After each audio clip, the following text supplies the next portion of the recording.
STGT নিয়োগ প্রক্রিয়া দ্রুত সম্পন্ন করার দাবিতে গত কয়েক মাসে একাধিকবার মুখ্যমন্ত্রীর বাড়ির ঘেরাও করছে চাকরি প্রত্যাশীরা, কিন্তু সরকার পক্ষ থেকে কোনো রকম প্রতিক্রিয়া মিলছে না। মঙ্গলবার এই বিষয়ে রাজ্য সরকারের মন্ত্রী সুশান্ত চৌধুরীকে জিজ্ঞাসা করা হলে তিনি জানান, এসটিজিটি মুখ্যমন্ত্রীর বিষয়, কারণ এটা মুখ্যমন্ত্রীর দপ্তর, সুতরাং এই বিষয় নিয়ে তিনি কোনো কথা বলতে চান না বলে আবার বললেন, সরকারের পক্ষ থেকে তিনি বলতে চান যে কোনো বিষয় হোক না কেন আন্দোলন সমস্যার সুরাহা পথ নয়।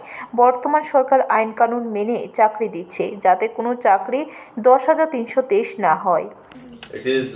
এটা সিএম এর ইস্যু, সিএম এর ডিপার্টমেন্ট, এডুকেশন ডিপার্টমেন্ট। এই বিষয়ে আমি কোনো কথা বলতে চাই না, সে বিষয়ে আমার সেই সম্যক ধারণাও নেই। সুতরাং যে কোনো ইস্যু, আমি আগেও বলেছি, being the spokesman of the government, যে কোনো ইস্যু আন্দোলন কিন্তু সুরাহার পথ না।